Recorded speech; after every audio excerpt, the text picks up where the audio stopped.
ശമ്പളമില്ലാതെ ജീവനക്കാർ സമരത്തിലേക്ക് പോവുകയാണ്. എന്നാൽ അതേസമയം തന്നെ ഇപ്പോഴത്തെ കേരളത്തിലെ ധനകാര്യമന്ത്രി കെ.എൻ. ബാലഗോപാലൻ രാജിവെക്കണമെന്നാണ് പ്രതിപക്ഷത്തിന്റെ ആവശ്യം. പ്രതിപക്ഷത്തിന്റെ ആവശ്യം എന്ന് പറയുമ്പോൾ ഈ ആവശ്യമായി ഉയർത്തിപ്പിടിച്ചുകൊണ്ട് മുന്നോട്ട് വന്നിട്ടുള്ളത് രമേശ് ചെന്നിത്തലയാണ്. കാരണം മാർച്ച് 1-ാം തീയതിയാണ് സർക്കാർ ജീവനക്കാർക്ക് ശമ്പളം ലഭിക്കേണ്ടത്. പക്ഷേ മാർച്ചിൽ ശമ്പളം ലഭിക്കുന്നില്ല. എന്നാൽ അതിന് പിറ്റേ ദിവസവും ശമ്പളം ലഭിക്കുന്നില്ല. പിന്നീട് സർക്കാരിന്റെ ഭാഗത്തു നിന്നും ഉയർന്നു വരുന്ന വാദം എന്ന് പറയുന്നത് ചില ടെക്നിക്കൽ ഇഷ്യൂസ് കാരണമാണ്, ചില സാങ്കേതിക തകരാറുകൾ മൂലമാണ് ശമ്പളം എത്താത്തത്. എന്നാൽ അതേസമയം തന്നെ രേഖകളിലെല്ലാം തന്നെ അവരുടെ ശമ്പളവും അല്ലെങ്കിൽ പെൻഷൻ തുകയെല്ലാം തന്നെ കാണിക്കുന്നുണ്ട്. അതേസമയം തന്നെ അവരുടെ കൈകളിലേക്ക് പണം എത്തുന്നില്ല.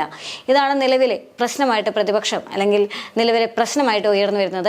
എന്നാൽ അതേ സാഹചര്യത്തിൽ ജീവനക്കാരുടെ ഭാഗത്ത് നിന്ന് വലിയ തരത്തിലുള്ള പ്രതിഷേധം ഉണ്ടാകുന്നുണ്ട്. ആദ്യത്തെ ഒരു ദിവസം അവർ കാത്തിരുന്നതാണ്. രണ്ടാമത്തെ ദിവസം ഇന്നിപ്പോൾ 3-ാം തീയതിയായി. നാളത്തെ ദിവസം ശമ്പളം തീർച്ചയായും ലഭിക്കുമെന്ന് പറയുമ്പോഴും സർക്കാർ ഇപ്പോൾ വീണ്ടും ഇനിതൊരു അനിശ്ചിതത്വത്തിലേക്ക് നീങ്ങുമോ എന്നുള്ള വലിയൊരു ആശങ്ക യഥാർത്ഥത്തിൽ ജീവനക്കാരെ സംബന്ധിച്ചിടത്തോളം ഉണ്ട് എന്നുള്ളത് തന്നെയാണ്.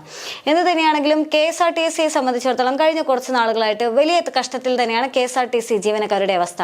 അപ്പോൾ സ്വാഭാവികമായും KSRTC എന്ന് പറയുന്ന വലിയൊരു ഉദാഹരണം മുന്നിലുള്ളത് കൊണ്ട് തന്നെ ജീവനക്കാരെല്ലാം തന്നെ വളരെയധികം അങ്കലാപ്പിൽ തന്നെയാണ്. അതുകൊണ്ട് തന്നെ നാളെ ഒരുപക്ഷെ പ്രതിഷേധം ഉണ്ടാകാനുള്ള സാധ്യതയുണ്ട്. ഒരുപക്ഷെ ജീവനക്കാരെല്ലാം തന്നെ നാളെ പ്രതിഷേധത്തിന് ഒരുങ്ങുന്നു എന്നുള്ള വാർത്തകളെല്ലാം തന്നെ പുറത്തു വരുന്നുണ്ട്. ഇതേ സാഹചര്യത്തിലാണ് രമേശ് ചെന്നിത്തലയുടെ പ്രതികരണം എന്ന് പറയുന്നത്. കേരളത്തിന്റെ ചരിത്രത്തിൽ ആദ്യമായിട്ടാണ് കഴിഞ്ഞ 3 ദിവസമായി ശമ്പളം കൊടുക്കാൻ മാർഗമില്ലാത്ത പാപ്പരായ ഒരു ഗവൺമെന്റായി ഇടതുമുന്നണി ഗവൺമെന്റ് മാറിയിട്ടുള്ളത്. ദുരിതങ്ങൾ മാത്രം കേരളത്തിലെ ജനങ്ങൾക്ക് സംഭാവന ചെയ്തിട്ടുള്ള ഒരു ഗവൺമെന്റാണ് ഇപ്പോൾ ശമ്പളം കൂടെ മുടക്കി ജനങ്ങളെയും സർക്കാർ ജീവനക്കാരെയും കൂടുതൽ ദുരന്തത്തിലേക്ക് അഴുത്തുന്നത്. ആദ്യ ദിന ശമ്പളം നൽകേണ്ട secretariat, revenue, police, jail, excise, പൊതുമരാമത്ത്, GST തുടങ്ങിയ വകുപ്പുകളിലും രണ്ടാം ദിവസം ശമ്പളം ലഭിക്കേണ്ട വിദ്യാഭ്യാസം, ആരോഗ്യം വകുപ്പിലെ ജീവനക്കാർക്ക് ശമ്പളം കിട്ടിയിട്ടില്ല. ട്രഷറി സേവിംഗ് ബാങ്കിലൂടെ ശമ്പളം വാങ്ങുന്ന 1% ജീവനക്കാർക്ക് മാത്രമാണ് ശമ്പളം ലഭ്യമായത്.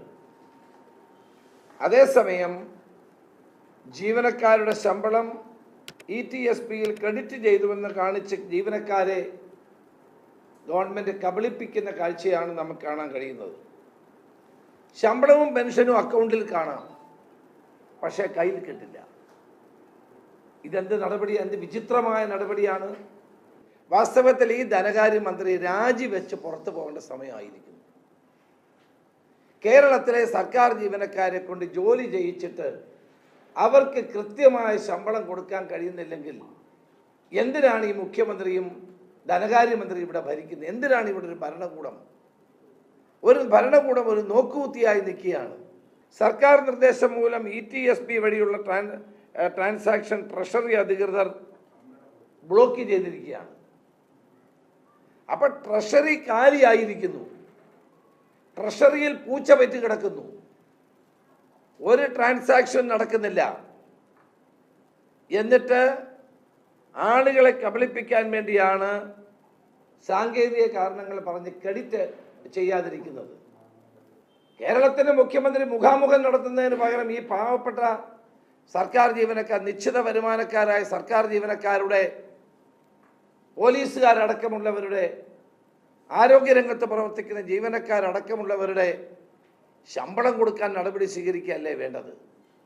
അതൊന്നും ചെയ്യാതെ സർക്കാർ സർവീസിനെ മറ്റൊരു KSRTC ആക്കി മാറ്റാൻ ഇന്ന് പിണറായി വിജയൻ ശ്രമിക്കുകയാണ്. ഞാൻ പ്രതിപക്ഷ നേതാവായിരുന്ന കാലഘട്ടത്തിൽ അന്ന് ഞാൻ വാൺ ചെയ്തതാണ് ഈ ഗവൺമെന്റിനെ. ഇങ്ങനെ ലക്കും ലഗാനുമില്ലാതെ നിങ്ങൾ കടമെടുക്കരുത്. GDPയുടെ 3% മാത്രമേ ഒരു ഗവൺമെന്റിന് കടമെടുക്കാൻ കഴിയൂ. നിങ്ങൾ ബഡ്ജറ്റിന് പുറത്ത് ഓഫ് ബഡ്ജറ്റ് ബോറോയിങ് ആയി കിഫ്ബിയിലും പെൻഷൻ കമ്പനിക്കും പണമെടുത്താൽ അത് കടമെടുപ്പ് പരിധിയിൽ വരുമെന്ന് ഞങ്ങൾ പറഞ്ഞപ്പോൾ ഞങ്ങളെ ആക്ഷേപിച്ച ആളുകൾ ഇപ്പം മറുപടി പറയണം. അങ്ങനെ ചെയ്യാത്ത വലതു കൈ കൊണ്ടും ഇടതു കൈ കൊണ്ടും കടം വാങ്ങി കേരളത്തിലെ വൻതോതിലുള്ള കടക്കെണിയിലേക്ക് എത്തിച്ചതിൻ്റെ പരിണിത ഫലമാണ് ട്രഷറി കാലിയായത്. 5 രൂപ പോലും എടുക്കാൻ കഴിയാത്ത അവസ്ഥയുണ്ടായത്. ഇതിൽ നിന്ന് ഇതിൻ്റെ ഭാരം മുഴുവൻ കേരളത്തിലെ ജനങ്ങളും ജീവനക്കാരും വഹിക്കണം, സഹിക്കണം എന്നുള്ള ഗവൺമെന്റിന്റെ വാദം ഒരിക്കലും അംഗീകരിക്കാൻ കഴിയുന്നതല്ല. കഴിഞ്ഞ കുറച്ച് നാളുകളായിട്ട് സർക്കാർ വലിയ സാമ്പത്തിക പ്രതിസന്ധിയിൽ തന്നെയാണ്. പക്ഷേ അതേ സാമ്പത്തിക പ്രതിസന്ധി ഉണ്ടെങ്കിലും ശമ്പളത്തിന്റെ കാര്യത്തിൽ സർക്കാരിന്റെ ഭാഗത്തു നിന്ന് ഇതുവരെയും വീഴ്ച സംഭവിച്ചിട്ടില്ല എന്നുള്ളത് തന്നെയാണ്. KSRTCയും സപ്ലൈകോയും മാറ്റി നിർത്തിയാണെങ്കിൽ വലിയ തരത്തിലുള്ള ബാധ്യതകളൊന്നും തന്നെ മറ്റ് സ്ഥാപനങ്ങൾ, പൊതുമേഖലാ സ്ഥാപനങ്ങൾക്ക് ഉണ്ടായിരുന്നില്ല എന്ന് തന്നെയാണ്. പക്ഷേ അതേസമയം തന്നെ KCBയുടെ ചില റിപ്പോർട്ടുകൾ ആദ്യം പുറത്തു വന്നിട്ടുണ്ടായിരുന്നു. KCBയിൽ ജീവനക്കാർക്ക് ശമ്പളമില്ലാത്ത ഒരവസ്ഥയിലേക്ക് നീങ്ങിക്കൊണ്ടിരിക്കുകയാണ്. ഇനി ജീവനക്കാർക്ക് ശമ്പളം നൽകണമെങ്കിൽ പുറമേ നിന്ന് വായ്പ എടുക്കേണ്ട അവസ്ഥയിലേക്കാണ് KCBയുടെ പോക്കെന്നെല്ലാം തന്നെ വന്നിട്ടുണ്ടായിരുന്നു. പുതിയ പദ്ധതികൾ ഒന്നും തന്നെ ഇപ്പോൾ നടപ്പാക്കാനായിട്ട് ഉദ്ദേശിക്കുന്നില്ല എന്നുള്ള വാർത്തകൾ വന്നിട്ടുണ്ടായിരുന്നു. അതേസമയം തന്നെ സപ്ലൈകോയിൽ ഇതേ സാമ്പത്തിക പ്രതിസന്ധി കൊണ്ട് തന്നെ മുൻപേ ബാലഗോപാൽ പറഞ്ഞിട്ടുണ്ടായിരുന്നതാണ്, സപ്ലൈകോയ്ക്ക് വേറെ നിവൃത്തിയൊന്നും ഇല്ലെങ്കിൽ തന്നെ സപ്ലൈകോ വില വർദ്ധിപ്പിക്കുമെന്ന്. അതേ രീതിയിൽ തന്നെയാണ് ഇപ്പോൾ സപ്ലൈകോയുടെ നീക്കം. എന്തു തന്നെയാണെങ്കിലും കേന്ദ്രത്തിന്റെ ഭാഗത്തു നിന്ന് അല്പ ആശ്വാസത്തിനെങ്കിലും പണം കിട്ടിയ സാഹചര്യത്തിൽ വീണ്ടും ജീവനക്കാർക്ക് ശമ്പളം ഇല്ലാതിരിക്കുക എന്ന് പറയുന്നത് യഥാർത്ഥത്തിൽ പ്രത്യേകിച്ച് ലോക്സഭാ തെരഞ്ഞെടുപ്പ് കൂടി അടുത്ത് നിൽക്കുന്ന ഈ സാഹചര്യത്തിൽ സർക്കാരിന് വലിയ തരത്തിലുള്ള കളങ്കം തന്നെയാണ്.